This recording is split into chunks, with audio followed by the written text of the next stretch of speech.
Olá, no próximo domingo, 6 de outubro, eleitores de 5.568 municípios brasileiros vão às urnas eleger prefeitos e vereadores. Só que no Ceará, 6,9 milhões de eleitores estão aptos a votar. Neste período de campanha eleitoral, candidatos, integrantes de partidos e federações, servidores públicos, autoridades e até cidadãos podem ser enquadrados em crimes eleitorais.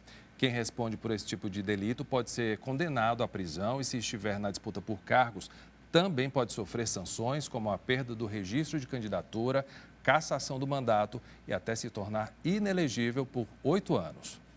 Quem está aqui no estúdio para explicar sobre as regras específicas deste período é o Caio Guimarães, ele é secretário de Eleições do Tribunal Regional Eleitoral do Ceará, e o Eduardo Pontes, que coordena o atendimento ao eleitor e cidadania também do TRE. Obrigado os dois pela presença. Acredito que o momento agora seja bem de explicação, por isso que a gente está fazendo esse programa também. A demanda é muito grande nesse período que antecede as eleições, o pessoal querendo tirar dúvida lá no TRE?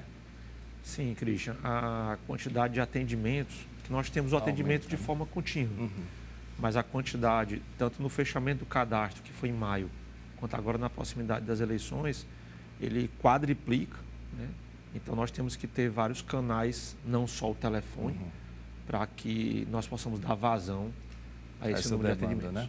Inclusive, pessoal, vai ficar passando aqui o Instagram do TRE, também 148, que é o Disque Eleitor, e o WhatsApp que eles estão disponibilizando para esse tipo de atendimento, inclusive para tirar dúvidas também, não é? O WhatsApp. Exatamente. O WhatsApp é uma ferramenta nova que nós estamos lançando por esses dias, né? Nós temos alguns atendentes no TRE aptos a responder as perguntas do eleitor e também perguntas automáticas, né? Que, tipo, alguma pergunta que o eleitor precise saber, local de votação. Ainda dá para tirar esse tipo de dúvida? Ainda dá para tirar esse tipo de dúvida. Até a eleição, nós estamos fazendo plantões de atendimento lá, né? E atendendo o eleitor no que precisar. Perfeito. Desde essa terça-feira, os eleitores não podem ser presos ou detidos em todo o Brasil.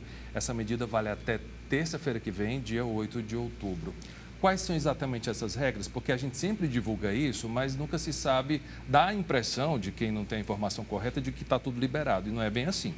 Isso, na verdade, ela visa não aqueles crimes em flagrante delito, né? A pessoa cometeu um roubo, um furto, alguma ação delituosa em flagrante delito, ela vai ser presa. Tá. Mas o cumprimento de determinadas ordens judiciais, visando justamente permitir que o eleitor e os candidatos e candidatas possam realizar o seu ato democrático no domingo, né? Digamos que não é uma situação para permitir a anarquia, né, jurídica, mas justamente para preservar a possibilidade de, se eu tenho alguma questão judicial, que ela seja cumprida pós-eleição. Mas lembrando que os crimes em flagrante delito continuam sendo apenados normalmente. Caio, para esse pleito agora de domingo, tem novidades aí na lei que já entraram em vigor na eleição de 2022, mas para uma campanha municipal vai ser a primeira vez, que são as leis que tornam crime a violência política de gênero e a interrupção do processo eleitoral. O que é que isso afeta na vida da população? Bom, nós já tivemos uma aplicação desse tipo de instrumento nas eleições gerais. Claro que a eleição municipal é muito mais próxima do povo, da população, mas ela visa suprimir justamente um instrumento que acontece muito, infelizmente, no Brasil. Ainda acontece. Ainda acontece, que é a violência de gênero, tanto na campanha eleitoral quanto nas bancadas, nas câmaras municipais ou assembleias, né? E que muitas vezes nós vislumbramos deputadas, vereadoras, né, sendo tolhida a sua voz por questão de gênero. E aí, justamente por isso, o TRE tem atuado primeiro preventivamente na educação política e depois ostensivamente, junto com a Polícia Judiciária, junto com o Ministério Público, de forma a reprimir qualquer tipo de impossibilidade do gênero, e aí a gente fala mulher, mas é qualquer gênero, né? De realizar suas campanhas eleitorais por aquele gênero em específico. No dia mesmo, domingo, essa lei prevalece também? Prevalece no domingo, há uma gravidade da maior, porque muitas situações de propaganda eleitoral são questões administrativas, com cabimento de multa. No dia da eleição é tudo crime. Então, qualquer infringência no domingo, 6 de outubro, será encaminhada a uma delegacia e lavrado um TCO. Quem é que fiscaliza isso com autoridade máxima no dia? Se eu estou vendo uma irregularidade, quer ela que seja, quem é que eu devo denunciar? Ali onde eu voto, geralmente é para ter uma pessoa? No próximo aos locais de votação, nós teremos, não no local, mas próximo, nós teremos polícia militar, polícia federal, polícia civil ostensiva, mas a utilização do aplicativo Pardal, que serve para qualquer tipo de denúncia, inclusive essa, vai estar funcionando normalmente no dia da eleição. E ele é a forma mais célere que o cidadã pode fazer, né? Está ali no celular, filmou. Pode filmar, fotografar. Pode Eu não filmar. conheço. Ele está disponível nas lojas de aplicativo. Perfeito. É do TRE, esse aplicativo? É do TSE. TSE, Do tá. TSE e disponível. Pode gravar, pode filmar, pode colocar uma foto, pode colocar um áudio, né? E encaminhar, que vai direto para o cartório eleitoral daquela cidade. Bacana. E serve como prova, obviamente, Serve né? como prova. Eduardo, tem muita dúvida ainda, né? A gente está há dias aí do pleito e é muito clichê isso que eu vou falar, mas brasileiro tem essa mania de deixar tudo para a última hora. O que é que vocês recebem de mais demanda do tira-dúvidas lá do tribunal? Bem, o eleitor tem muita dúvida atualmente para saber onde vota, que é uma informação fundamental. Que né? geralmente é onde eu voltei há 2 anos. Exatamente. Em alguns casos muda. Alguns casos Tá. muda. Realmente. E é necessário que o eleitor busque essa informação, porque eventualmente mudou. Aqui no Ceará nós temos mais de 1.700 locais, sessões eleitorais que alteraram o local. Aqui, só no Ceará? Só no Ceará, mais de 1.700 sessões. Não é algo fora da normalidade, é algo dentro da normalidade que nós observamos em todas as eleições. Isso acontece porque pode ser um colégio que fechou, esse tipo de coisa? Exatamente. Tá. Os colégios, geralmente, são colégios, né, mas são prédios públicos, de preferência, e privados, que os juízes eleitorais requisitam no dia da eleição, né, requisitam previamente, mas pode acontecer que eles não estejam mais em condições de receber as sessões eleitorais. Então, eventualmente, é necessário essa mudança. A quantidade está dentro da normalidade que nós observamos nas eleições, mas para esta eleição nós tentamos levar ao eleitor essa informação dessa alteração. E é uma informação que está de fácil acesso ao eleitor e ele pode buscar facilmente no site do TRE, www.tre-ce.jus.br. Facilmente ele acessa esse onde votar. Tem Com o banner. número do título de eleitor, ele precisa ter isso em mãos? Ou pode ser Precisa, só pelo CPF? O CPF também, Tá. número do título, nome da mãe, data de nascimento. Ele consegue essa informação de onde votar. Ou então baixando o aplicativo e-Título, que é um aplicativo muito importante no dia da eleição, que não serve só para a informação de onde votar, mas também tem uma referência, um mapa de referência Bacana. que indica o caminho, o melhor caminho para o eleitor achar o seu local. E muitas vezes o eleitor escolhe aquele local, mas ele escolheu quando fez a sua inscrição eleitoral ou escolheu quando fez uma revisão e muitas vezes ele não conhece aquele local ou como chegar ao local. Por isso que é importante ele saber previamente essa informação e como chegar à sessão eleitoral. Ainda dá tempo de mudar o endereço onde você quer votar, pagar a multa se não está regularizado? Ainda dá tempo de resolver essas pendências? Ainda dá tempo de resolver pendências como pagamento de multa, mas uma multa não vai interferir agora no cadastro. Tá. Quem tem multa eleitoral, ele não é impedido de Ele votar. pode votar. Pode Porque votar tem gente que faz isso. Não fui pleito passado, não resolvi, eu devo estar impedido. Exato. Não está impedido. Não está impedido. Ele está impedido se o título dele estiver cancelado. É a única forma que traz impedimento ou suspenso por algum motivo, alguma restrição legal, está respondendo a algum crime. Nesses casos, ele está suspenso. Ou cancelado no caso de dever a 3 eleições consecutivas, ou não ter feito a revisão eleitoral. Mas mesmo assim, ele estando com o título regular, mesmo devendo multas ou não tendo votado algumas eleições na Justiça Eleitoral, ele pode votar normalmente. E como é que ele sabe dessa informação? Também pesquisando no site do Nesse TRE site. ou baixando o aplicativo e-Título. Por isso que é importante o eleitor estar com esse aplicativo em mãos, que tem todas essas informações. E algo importante para dizer ao eleitor é que baixe logo o aplicativo, porque no dia da eleição ele consegue baixar, mas não consegue atualizar os dados. Verdade. E deve, todo mundo está usando, deve inclusive congestionar ali, né? Exatamente. Então, quanto antes ele fizer isso, melhor. Porque já vai se acostumando com as informações, já vai sabendo qual é o local, qual é a melhor forma de chegar à sua sessão eleitoral Então, com essas informações, o eleitor terá um dia mais tranquilo no dia da eleição. O e-título, ele serve como documento para eu ir até a urna votar? Apenas o aplicativo? Sim, apenas o aplicativo ele consegue votar. Mas Caso eu tenha tido feito a biometria, no Exatamente. caso, né? Se ele tiver feito a biometria, se ele baixar o aplicativo, cadastrar os dados, ver a fotinha dele lá, aí sim, ele pode apresentar na mesa receptora de votos e aí sim votar. Lembrando que o celular, ele é hábil, é um documento hábil para identificação perante a mesa receptora. Mas, ao entrar na cabina de votação, ele tem Não que pode deixar o levar. celular com os mesários. Não pode entrar de forma terminantemente proibido o eleitor adentrar a cabina de votação com o celular, porque isso fere o sigilo do voto e pode caracterizar um crime eleitoral. Pois é, isso é um crime na hora do voto ali. Sim. E até interessante, Cris, só complementando o que o favor. Eduardo falou, e chamar a atenção do eleitor de fato, que, por exemplo, nós temos locais de votação apenas a título de exemplo em Fortaleza. O BNB Clube é um local que comporta ali milhares Sim. de eleitores. E ele foi desativado como local de votação. Para esse pleito eleição. agora? Então, olha só. todos os eleitores, por exemplo, do BNB Clube, vão votar onde era uma loja ali na Santana Júnior Etna, que agora é a Uninta. É uma faculdade, Uma exato. faculdade. Santana Júnior, logo pertinho do viaduto ali. Isso, então, quem Não ficou votava muito no perto, BNB... né, pro pessoal? Ficou meio distante, assim, não é tão perto. Isso, então assim, é um certo impacto logístico. Sim. Então, o eleitor é interessante, e nós temos vários na capital e no interior nesse sentido. Então, quanto mais cedo ele confirmar o local onde ele vota, menos problema ele vai ter no dia até para se locomover. A gente vai ter faixas indicando que aquele local mudou, mas é bom sempre anteceder e baixar, né?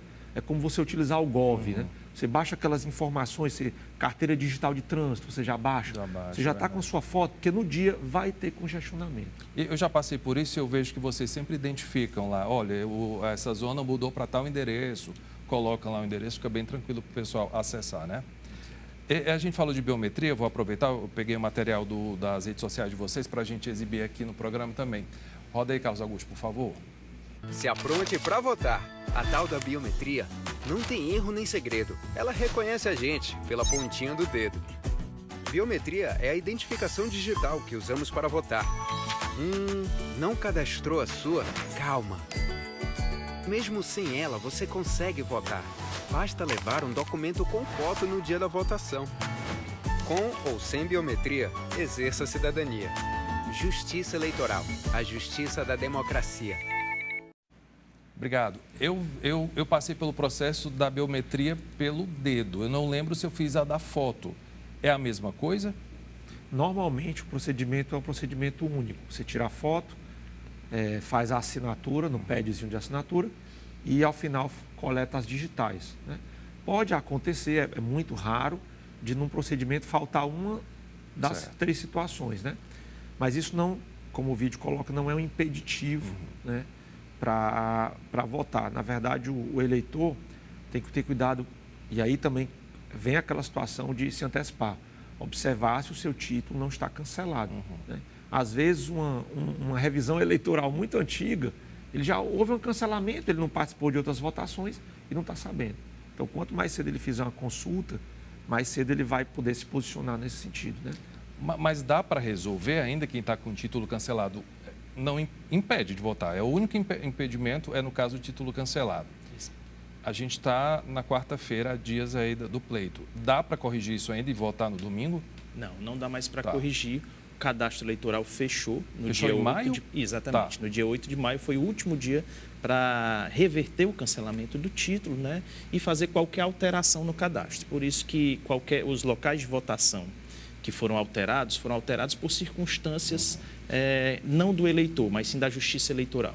Então, essas alterações foram circunstanciais, não a pedido do eleitor, e qualquer alteração não pode ser mais feita, tanto para a reversão do cancelamento, quanto também para qualquer alteração no cadastro quanto ao local de votação.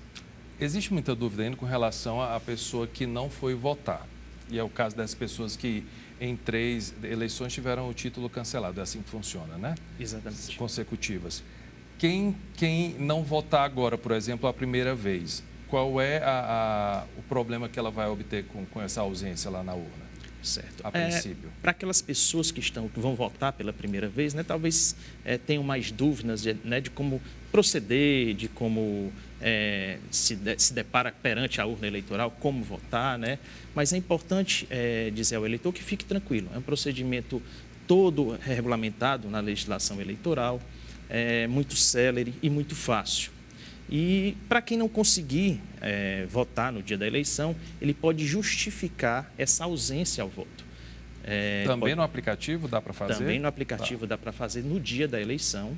E depois da eleição, o eleitor tem 60 dias para justificar essa ausência. Para não ter punição. Exatamente, para não ter punição. O caso aí vai ficar a critério do juiz eleitoral, que vai analisar aquele pedido, que pode ser feito também pelo site do TRE, através da justificativa eleitoral, onde ele pode juntar a documentação necessária para comprovar aquele impedimento que o fez faltar no dia da eleição, né? E vai ficar a critério do juiz eleitoral.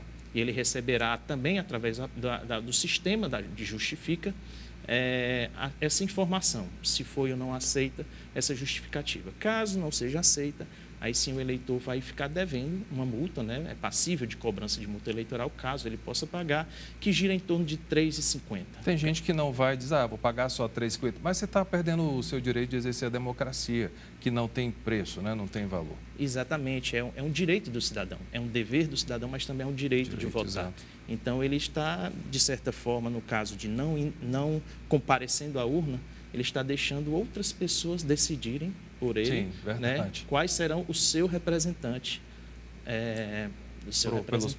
Pelo menos pelos próximos 4 anos aqui no município. Exatamente. Voto em trânsito é outra dúvida que o pessoal tem bastante também. Como é que funciona?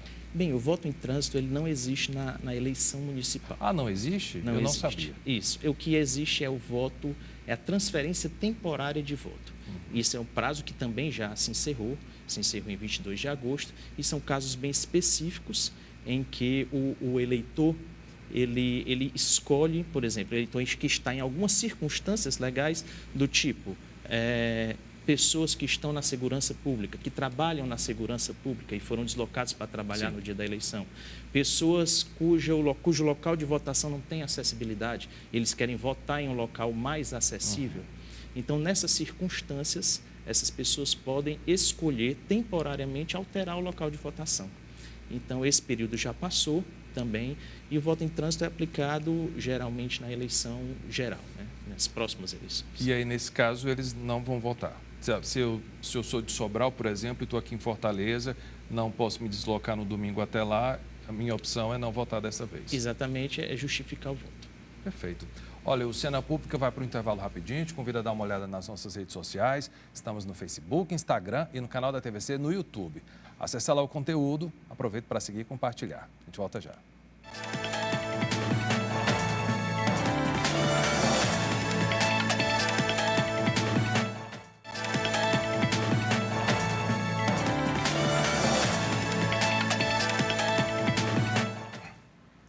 Estamos de volta com Cena Pública, comigo no estúdio o secretário de Eleições do TRE Ceará, Caio Guimarães, e o coordenador de atendimento ao eleitor e cidadania do TRE, Eduardo Pontes, em pauta as eleições municipais de 2024. Caio, eu quero voltar a falar de crime, porque, por exemplo, crime de desinformação, é essa a nomenclatura mesmo que está sendo utilizada? Que basicamente são as fake news. Nessa época costuma acontecer mais? Costuma, apesar de, Christian, da gente ter um enfoque muito maior da desinformação no aspecto administrativo, na imposição de multa, retirar a propaganda, tirar o site do ar, a rede social, às vezes as pessoas esquecem que existe um crime de desinformação. É um crime de menor potencial ofensivo, né? Não é um crime com uma pena muito grave, mas é um crime. Pode ter reclusão, dependendo da gravidade. Exato. Tá. No mínimo, a pessoa vai enfrentar um TCO, né? Tá. Que não é algo muito agradável. Pessoal de casa, termo circunstanciado de ocorrência, que é quando os crimes de menor potencial não há uma reclusão imediata, ele assina um TCO e depois comparece em juízo para muitas vezes ser convertido em um trabalho comunitário, alguma coisa nesse sentido. Mas, enfim, as 3 searas são possíveis, né? Você pode ser apenado com a multa, administrativamente você ser impedido de fazer aquela propaganda, retirada da sua rede social, e você ainda ser compelido à questão do crime eleitoral. Né? Porque, pelo que a gente observa, isso parece muito mais comum do que se imagina, ou não? Sim, Cristian, nós, por incrível que pareça, apesar de ser uma eleição em que os olhos foram voltados para a inteligência artificial, utilização de deepfake, né? Nós ainda temos muita propaganda eleitoral daquela mentira propriamente dita, né? Do candidato. Uma artimanha aí dos candidatos, né? Exato. E aí ele não utiliza nem inteligência artificial, não. Ele mente mesmo na rede social, né? Ele inventa. E aí a gente tem a fake news propriamente dita, mas sem utilização de inteligência artificial. Pelo menos até agora. Você acha que o eleitor já está mais de olho, já consegue identificar quando aquilo, isso aí está me cheirando a fake news? Ou cai ainda? Christian, houve uma melhora em relação ao processo eleitoral, questão, a urna é fraudada, o processo é fraudado, né? Mas em relação àquelas bolhas digitais do candidato, entre eles, as redes sociais criam, infelizmente, um fenômeno, né? E como se dissipa rápido, né? Engraçado. Isso. E o eleitor, ele recebe o que ele já acredita, por conta da questão da desinformação política. Então, o Caio recebe aquela desinformação, ela é claramente uma mentira, mas ela vai ao encontro do que eu penso. Então, eu acredito. O que nós temos que investir, Christian, daqui para 2026, é educação digital política. Claro, é verdade. Você falou aí das urnas e a gente, na eleição para presidente, a mais recente, foi muito questionado o nosso método de eleição, que é uma referência para o mundo todo. Tem países que adotaram a nossa forma de votar pela rapidez, pela segurança, enfim. Ainda tem as pessoas ainda desconfiam da forma do nosso pleito aqui no Brasil, Caio? Christian, houve uma melhora substancial, né? Foi um processo político que ocorreu ali de 2018 a 2022, aguçou mais ali em 2022, foi combatido, com perdão da palavra, pelos setores da justiça eleitoral da melhor forma possível, que é expondo a verdade. Sim. Né? E eu acredito que aquela chuva de informações melhorou bastante a educação política do povo. E uma coisa que é muito importante, Christian, e eu digo isso com toda tranquilidade, o melhor remédio para quem diz que a urna é fraudada é ser eleito por ela. Mas teve gente que foi eleita e que ainda assim questionou. E isso, nós tivemos casos, Christian, e aí também sem citar nomes, de candidatos que foram caçados por desinformação e tiveram eleições maciças no Brasil pela urna eletrônica. Ou seja, ele se juntou para falar mal. No final, ele foi eleito pela urna eletrônica, com votações as maiores do Brasil. E aí depois ele não tinha como voltar atrás. Já falou mal? Vai questionar. Não tem como mesmo. Vou aproveitar, a gente pegou mais um material também da página de vocês, das redes sociais, falando exatamente sobre a urna eletrônica. Vamos dar uma olhada. Sabe aquela história que diz que as urnas são fáceis de fraudar? É mentira. Fake news. O voto é fundamental para a construção de um país melhor. E é através da urna eletrônica que esse processo se torna possível. Para entender o que é verdadeiro e o que é falso sobre esse equipamento tão importante, a campanha Desinformação Não traz para você, eleitora e eleitor, o quadro Foco na Urna. As urnas surgiram em 1996 e já foram usadas em 14 eleições. Além de não serem conectadas à internet, elas são seguras, auditáveis e confiáveis. Ficou curioso para saber um pouco mais sobre a segurança da urna e do processo eleitoral? Siga o perfil do TRE Ceará para acompanhar tudo e compartilhe esse vídeo com amigos e familiares que também precisam ficar por dentro do assunto. Tá aí a dica. O Brasil tem pelo menos 3 fusos horários, se eu não me engano. A região norte tem ali 2 ou 3, me perdoem, eu não vou lembrar agora. Você saberia, Eduardo? Acho que são 2 fusos. 2. Qual é a hora que a gente tem que ficar atento? Porque começa às 8 da manhã e vai até às 5 da tarde, né? O horário de votação. É o horário de Brasília? É o horário de Brasília. Dependendo de onde eu esteja. Exato. Tá. E sempre iniciando às 8 horas e terminando às 17 horas. Então, a gente trabalha, a Justiça Eleitoral trabalha para que tudo ocorra bem, tranquilamente, nesse espaço de tempo. E ao final, né, logo depois das 17 horas, a gente apresentar o resultado à sociedade. Que tem um nome... É a totalização dos votos, né, que são feitos. Enésima, não, tem um nome que se fala. Tem a zerésima. Zerésima. A zerésima é um documento que é expedido pela urna eletrônica sempre no início da votação. Ela pode ser expedida a partir das 7 horas da manhã, com a presença de mesários e fiscais de partido que acompanham esse trabalho. É no começo, então? No começo. Tá. A zerésima justamente vem do nome zero. É o documento que sai da urna eletrônica e que diz que aquela urna não recebeu nenhum voto até aquele horário.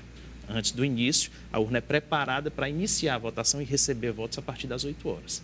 Mas a partir das 7 horas ela já pode emitir esse documento, que é um documento importantíssimo de cada sessão eleitoral. Então, a partir das 7 horas já iniciam os trabalhos, né, junto à urna eletrônica, e 8 horas em ponto já podemos iniciar, abrem-se os portões dos locais de votação e os eleitores já podem iniciar a votação a partir das 8.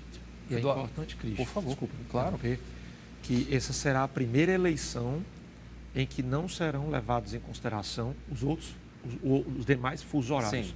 Ou seja, em Rondônia, a votação começará antes das 8 horas, no horário de lá. É 1 hora a menos? Eu nunca sei. Ou 2, eu não sei. Eu acredito que Enfim, tem que seguir o horário de Brasília. Tem que seguir o horário de Brasília. Então, vai ser uma nova sistemática para esses estados impactados por fusos diferentes. Eles vão começar mais cedo e terminar mais cedo. Porque antes a gente ficava assim, terminou, mas para presidente, por exemplo, tinha que ficar esperando a urna de outros locais que tinha o fuso horário para poder começar de fato ali a contagem dos votos, né? Esse ano vai seguir o horário de Brasília.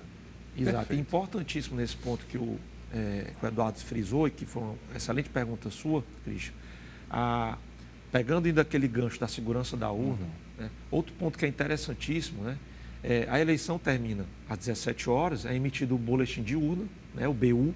Então, são várias vias que são expedidas e naquele BU tem a quantidade de votos para cada candidato, candidata. E os fiscais de partido recebem os BUs, cópias do BU. Além do presidente da mesa, além de uma ficar fixada, de uma ir para o TRE, a gente imprime quantas forem necessárias para o fiscal. E há um folclore, que não é folclore, é verdade, né, que o resultado é computado antes pelos partidos do que pelo TRE. Eles fazem a soma dos BUs. Mas dá exato? Dá exato. E isso é o que comprova a lisura da urna. Ou seja, o partido pega o BU, aqueles fiscais tiram as fotos, alguns até desenvolvem aplicativos, e aí eles transmitem para a sede do comitê. No comitê, lógico, o nosso cômputo ele é burocrático, exige um tempo maior, porque nós somos um órgão público. Sim. O comitê não, ele vai lá somando. No final, os fogos de artifício já estão na cidade e a gente ainda vai divulgar. E bate. Nunca houve uma divergência. Então, assim, os dados sai do TRE e vai para outro canto. Bate com o BU. Tem gente com privilégio aí tendo acesso. Exato. Não é. Basta É tudo uma matemática. Basta somar o BU. Então, infelizmente, são aquelas mentiras recorrentes que parecem virar verdades, né? Mas que a prática mostra que não é. Você falou em mentira aí e vou muito para a eleição para presidente, a mais recente que a gente teve, de milhares de pessoas falando que digitaram lá o número do candidato e apareceu a foto de outro candidato e foi computado o voto errado, no caso, o voto enganado ali. Isso é impossível de acontecer, ou não? As urnas, elas além de ser carregadas, né, elas receberam a carga com os eleitores, os locais e os candidatos. É feito um teste, logo depois da carga, algumas urnas são escolhidas, e é feito um teste em que ela é forçada a funcionar, com presença de cidadãos, Ministério Público, OAB, partidos, e aparecem os candidatos. No dia da votação, respondendo à sua pergunta, e isso já foi comprovado em diversos experimentos assim, que acontecem, é chamado Ministério Público, e se comprova o contrário, o que é que ocorre? Duas situações muito comuns. Primeiro, eleição geral, tem uma ordem de votação. Sim. O eleitor, por desconhecimento, erro. Ele pensa... É muito número também, né? Isso. Ele pensa que está votando para presidente e está votando para deputado.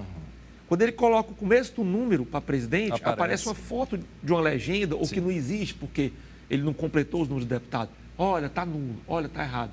Na verdade, foi um erro daquele eleitor quando da realização do voto. E o outro erro também comum, que inclusive o TSE operou uma mudança no funcionamento da urna diante disso, a transição entre um voto e outro, ela era quase imediata. Então, se você fosse uma pessoa muito rápida nos dedos, você coloca o número, já faça para o próximo. Você nem vê a foto.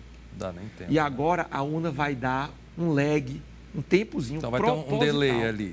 Isso, proposital. Importante. Você não consegue mais fazer aquela transição veloz, para que você consiga ver a foto e fique com menos dúvidas se você conseguiu ou não ver a foto daquele seu candidato. Até é bom avisar o pessoal de casa, que tem gente que fica reclamando, nossa, está demorando muito aí na urna.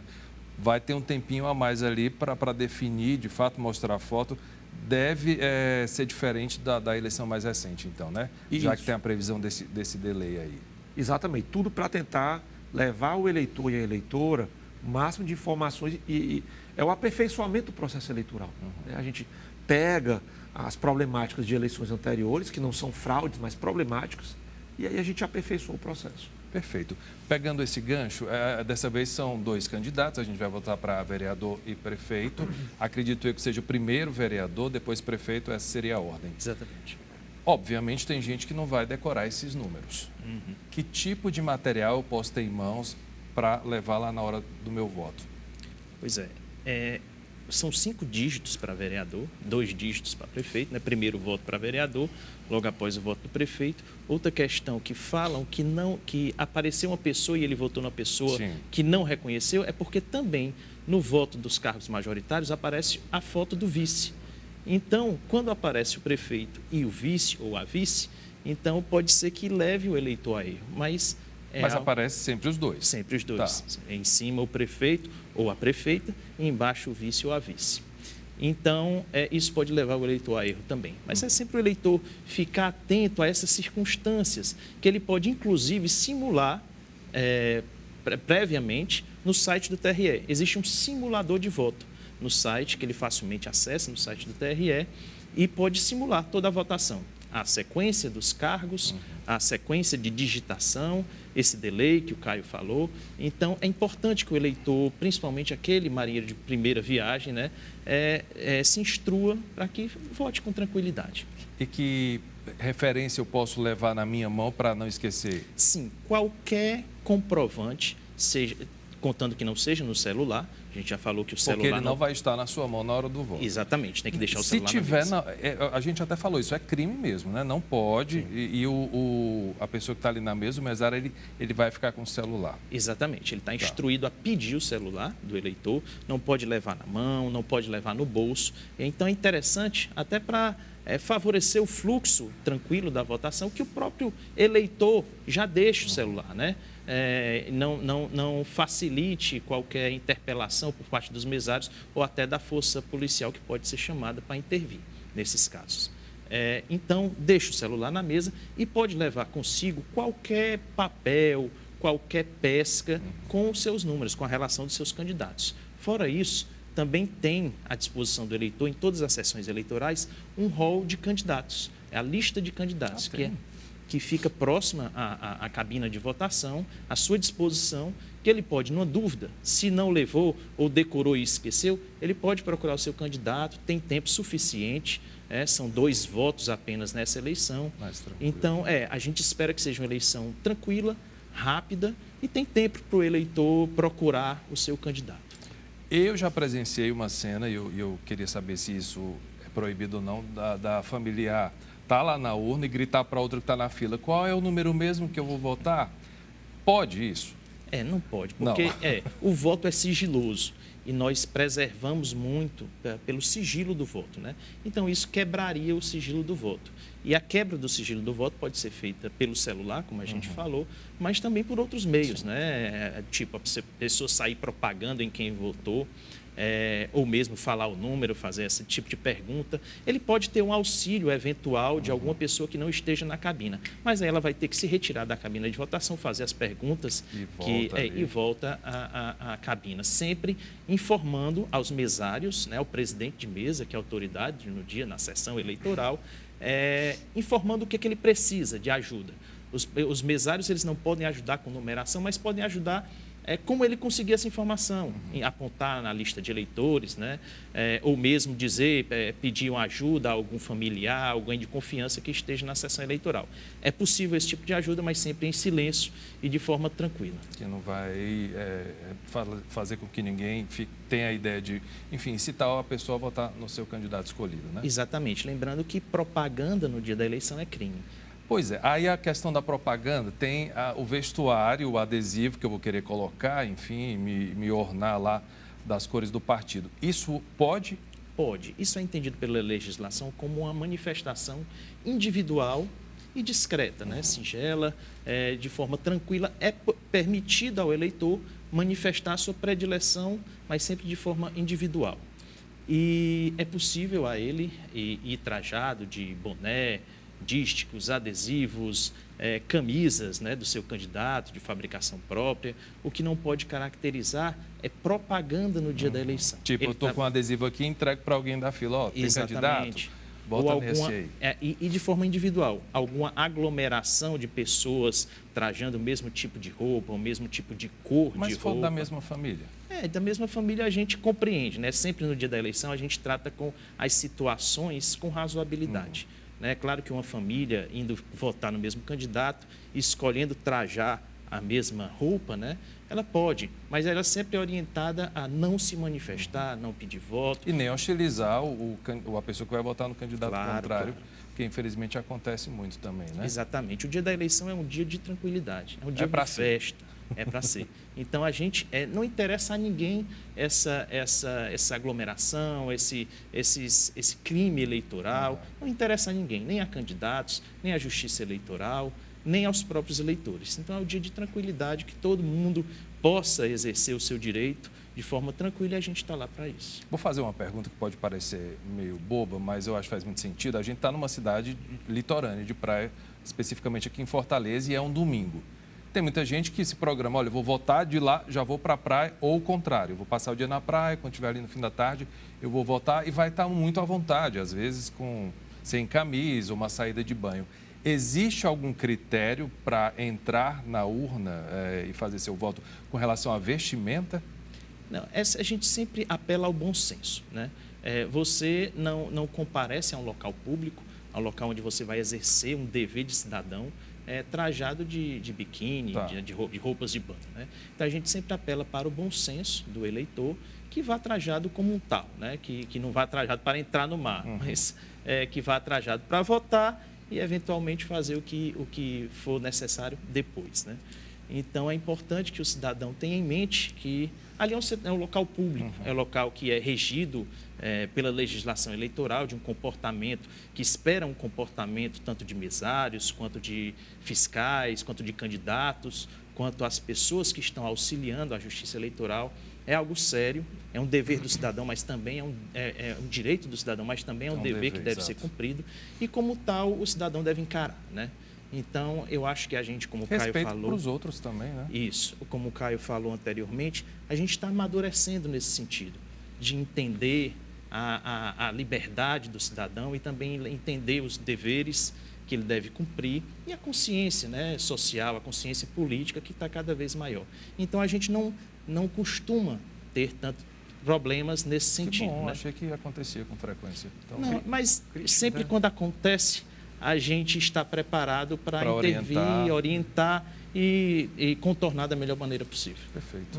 Uma questão muito ligada a esse seu questionamento, e que também tem a ver com o ato de votar, é a presença de pets, né, de animais, e de crianças, né? E ele engloba até uma situação mais ampla. E aí, eu, aproveitando o espaço do seu programa, a população saber com antecedência que, por exemplo, pessoas com dificuldade de votar, com algum tipo de deficiência, idosos, que precisem de um auxílio de uma pessoa da família ou de sua confiança, essa pessoa pode entrar na cabina. Com auxílio, né? Com auxílio, e pode, inclusive, teclar por ela na urna. Tá. Isso vai ser anotado em ata, ela tem que se identificar Tem ao que ter mesário. sido comunicado anteriormente? Não, porque às vezes sofreu um acidente poucos dias antes ali, está com o braço mobilizado. Não precisa. Tá. Mas ele vai fazer um procedimento com o mesário anota na ata nome, identificação, por que vai ajudar, qual é a ligação dela, para também entender um pouco qual é a ligação com aquela pessoa, e aí ela pode adentrar. Cara, só uma coisa, eu preciso levar um atestado médico, alguma coisa? Ou Não, a lei não prevê esse tipo de comprovação. Perfeito. O outro questionamento que é muito comum é de crianças, né? No colo. E de colo, até o bom senso, né? E a própria jurisprudência do TRE é no sentido de permitir, né? As crianças que não são de colo, nós solicitamos como tribunal que elas fiquem junto ao mesário. Por quê? Né? Não é para a criança não participar do processo eleitoral, porque nós temos diversos casos de pais, avós que entraram com a criança, ela digitou por ele e saiu correndo. Meu Deus. E aí, depois que digitou e apertou o confirma, não volta mais atrás, né? Então, para evitar esse tipo de situação com menor de idade, que não tem a responsabilidade de uma pessoa habilitada, é melhor evitar. E animais, pets, né? A mesma coisa, né? Às vezes, um animal dentro de uma sessão eleitoral pode trazer algum transtorno, Tem a gente gente que sabe. não gosta e tem que respeitar, né? Isso, então é melhor que eles fiquem na entrada da sessão eleitoral, sem problema nenhum. É o bom senso, né? E criança vai querer apertar. É uma novidade ali, é que nem elevador. Ah, deixa que eu aperto. E acaba atrapalhando e perdendo o tempo de quem está ali na fila esperando. Ou também. dizer em quem o pai votou. Eita. É muito comum também. Aí complica. Caio, aproveitando o que eu estou falando contigo agora, a questão da substituição das urnas quando elas dão problema, que é outra coisa muito cheia de dúvidas das pessoas, porque substituiu, porque agora vai ser fraude, enfim. É um processo que já está previsto, já aconteceu inúmeras vezes e que não atrapalha em nada a eleição, de uma forma geral. Isso, nós temos, do nosso parque de urnas eletrônicas, nós temos cerca de 11% de contingência, que são essas urnas reserva. Elas são urnas vazias, elas não têm nenhum dado. Quando acontece uma contingência, normalmente a gente tenta aproveitar aquela mesma urna. Às vezes, o ato de ligar e desligar, ela volta a funcionar normalmente. Ou então, retira-se as flashes de votação, coloca de novo, é um mau contato. Se chegar a um ponto de aquela urna ser considerada como uma urna que não está em bom funcionamento, pode ser elétrico também, né? A gente faz a contingência de urna. Então, a urna ela funciona depois que ela é carregada, ela funciona com 2 pendrives, né? Vou chamar de pendrive. É o flash de votação e o flash de resultado. O de votação, ele espelha os votos do que estão fazendo na urna. Então, todo mundo está votando, ela tem uma memória interna, ela grava na interna e grava na de votação. Para segurança, ficam 2. E a de resultado, quando eu termino 17 horas, fechou aquela urna, grava tudo de resultado para totalizar. Essa de votação, se eu tiver um defeito intransponível, eu vou tirar esses 2 flashes, vou levar para uma urna vazia e ela copia todos aqueles dados, ela espelha aquela urna defeituosa. Basicamente o que a gente fez no celular novo para o antigo, né? Exatamente. Todos os arquivos. E o mais importante, Cristian, aqueles dados daquela urna defeituosa, da nova urna, estão na internet. Tá. Então, eu sei qual foi a urna defeituosa, eu sei qual foi a urna nova, eu sei quando ela foi carregada, o dia e a hora e quem manuseou. Então, não é uma coisa que, naquele momento, alguém apareceu com a urna e entregou. Sim. Não, ela está para aquela finalidade desde muitos dias anteriores. E pode ser acompanhada por fiscais. Se houver uma contingência, nós temos fiscais lá dentro da sessão. Eles vão estar lá em pé olhando, vão assinar a ata, dizendo que observaram a contingência. É uma burocracia necessária que garante aí a segurança desse momento de democracia, né? Exatamente. Então, tudo é voltado e visando a segurança do voto. Então, eu posso garantir a você de que os votos vão ser espelhados da melhor forma, da urna que quebrou para a nova urna. Não tem com que se preocupar. O Cena Pública vai para o intervalo rapidinho e a gente volta já.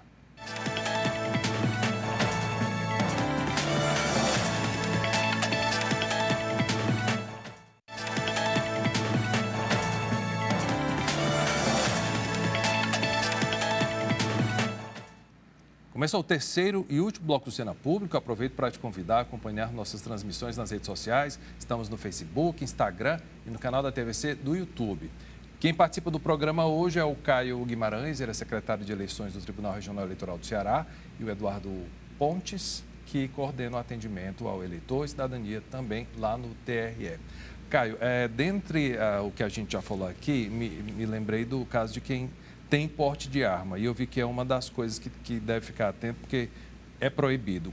Quando pode e quando não pode portar arma aí na sessão eleitoral? Perfeito, Cristian. O porte de arma, ele só é deferido no dia da votação para forças de segurança em serviço. Ou seja, policiais penais, policiais federais, militares, civis, né?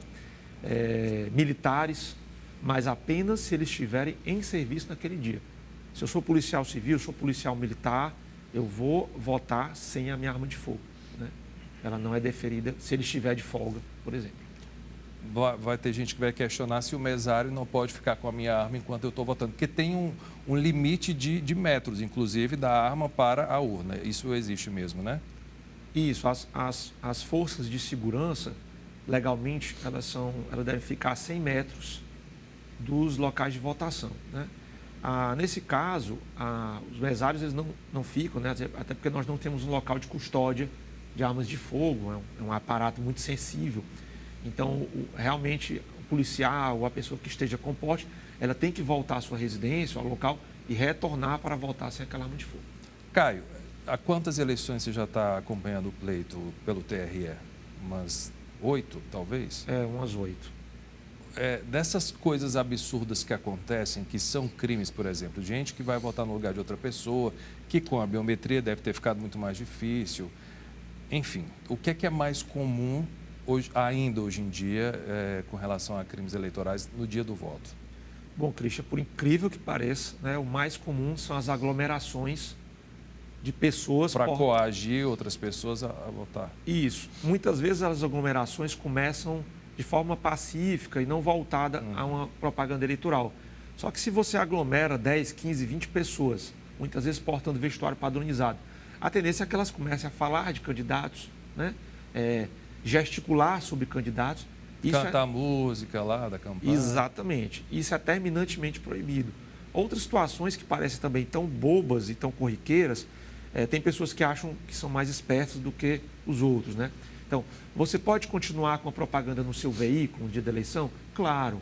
Mas eu não vou pegar o meu veículo, chegar às 6 horas da manhã, parar ele em frente ao local de votação e deixar ele o dia todo lá com um adesivo colado, né? Bem na frente daquele colégio. Eu vou ser chamado a atenção. Muita coincidência, né? Muita coincidência. O veículo vai ser rebocado e eu vou ser chamado a responder um processo judicial. Então, seu veículo tem adesivo, não precisa tirar no dia da eleição. Vai votar, volta para casa. Outra coisa, a carona amiga. Leve para votar os seus parentes. É proibido dar carona para a votação. A votação do dia da eleição deve se utilizar transporte próprio ou transporte coletivo. Ou lá na sua cidade, ali na sua região, aquele candidato que agilizou ali o micro-ônibus ou o ônibus para levar o pessoal, isso também não é permitido, né? Não. Os únicos, e aí existem comissões específicas no interior para isso, comissões de transporte, são ônibus que vão ter um adesivo a serviço da Justiça Eleitoral. Justiça Eleitoral. E aí eles vão fazer aqueles transportes entre distritos. Mas, e é bom até levar em consideração, o crime de transporte irregular de eleitores é um dos crimes mais graves de reclusão de até 8 anos. Para quem? Para o candidato ou para quem está lá no transporte? O candidato, se ele tiver ciência, mas principalmente o motorista que faz aquele transporte. Motorista. Então, muitas vezes, um transporte... Que ele teria sido contratado, né? Isso, mas às vezes, por exemplo, eu vou fazer um transporte de um vizinho, quero dar uma carona para o vizinho. Vá votar e deixa o vizinho votar com o transporte dele, né? Evitar esse tipo de carona para votação, porque ele pode ser configurado por alguma autoridade policial como transporte irregular de eleitor. Quem é que fiscaliza isso? É a Polícia Rodoviária Federal? É a AMC aqui em Fortaleza? Elas estão aptas a essa fiscalização também?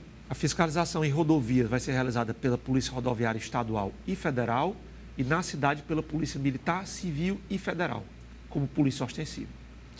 Caio, eu vou falar de um assunto delicado, e Eduardo também, que é a questão de compra de votos, que nesta semana muita gente fala que se intensifica, que de fato isso ainda existe, e a gente já cansou de falar o quanto isso é prejudicial para a democracia, enfim, para todo mundo.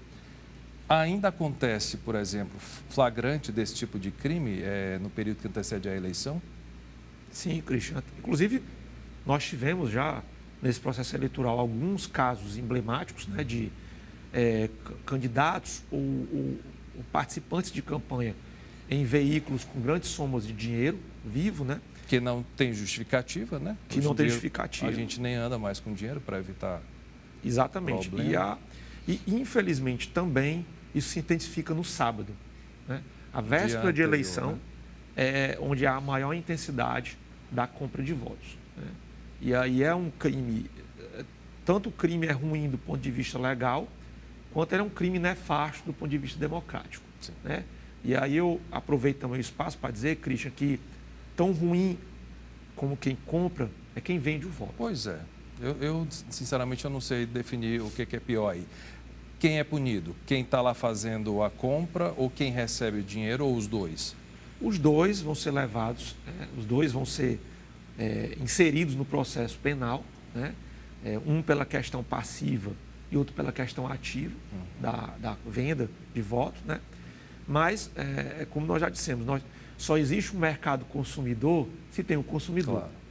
Então, se não houvesse o oferecimento do voto, não haveria o oferecimento do dinheiro. É lamentável isso e, infelizmente, continua, né? Eduardo, a gente sempre tenta entender uma logística, cada um aqui com a sua, de a melhor hora para eu ir votar. Tem gente que acha que é logo que abre, tem gente que prefere o fim do dia. Com a sua experiência, dá para definir uma hora melhor para votar ou isso não existe?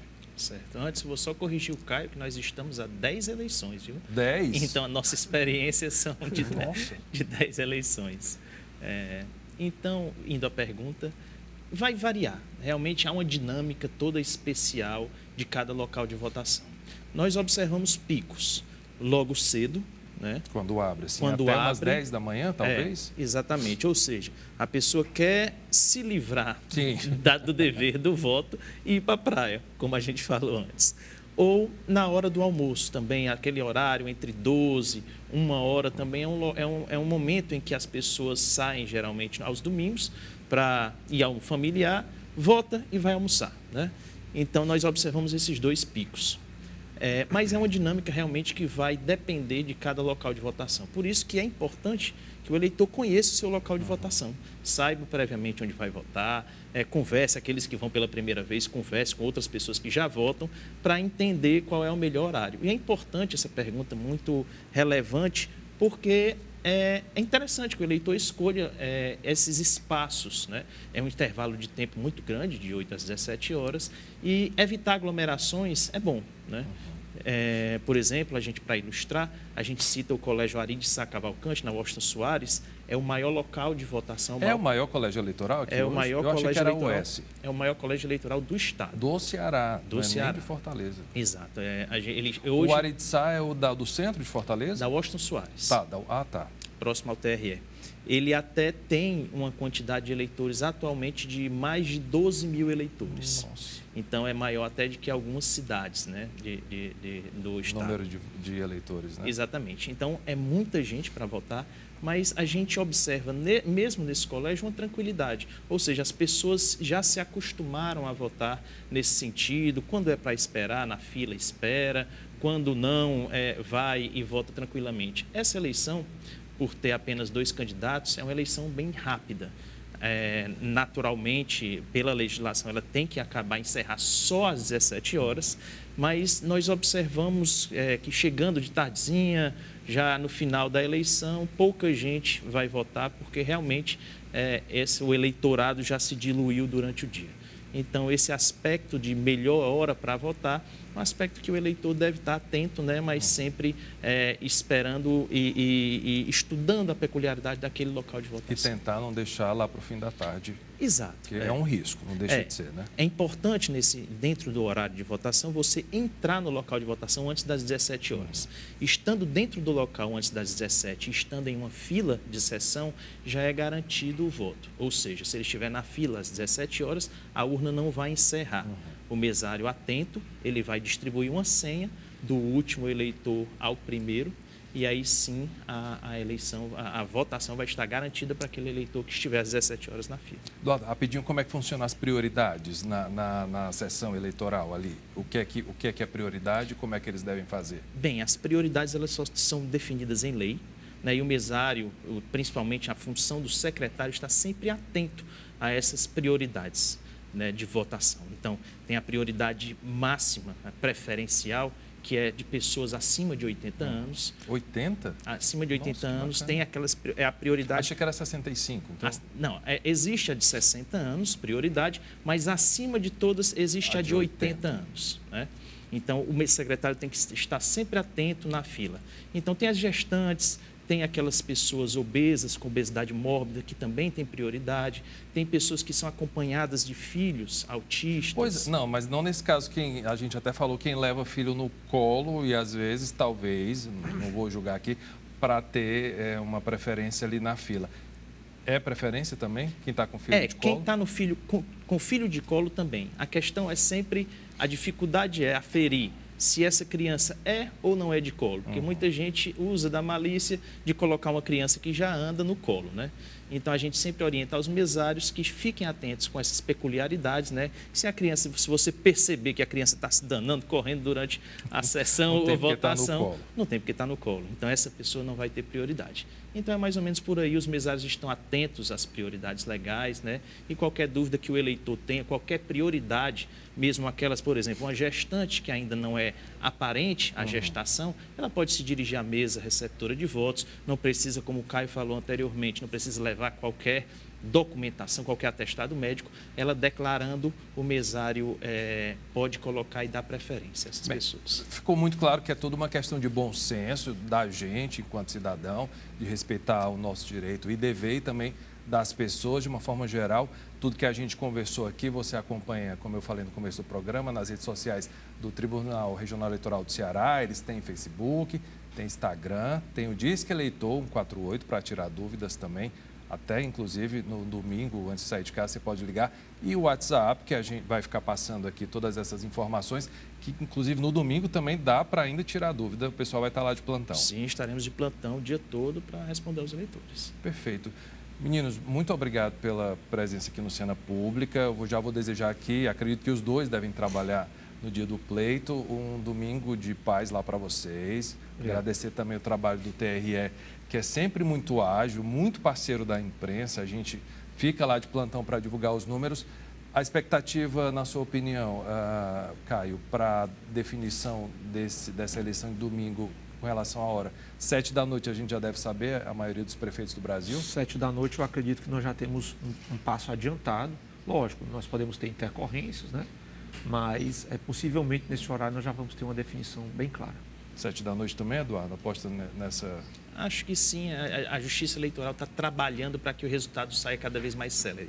O importante é que o resultado seja digno e também irretocável, né? Perfeito. Estes e outros programas, quem quiser assistir, é só acessar o canal da TVC no YouTube. Eu te agradeço pela companhia. A gente se vê na próxima semana. Até lá.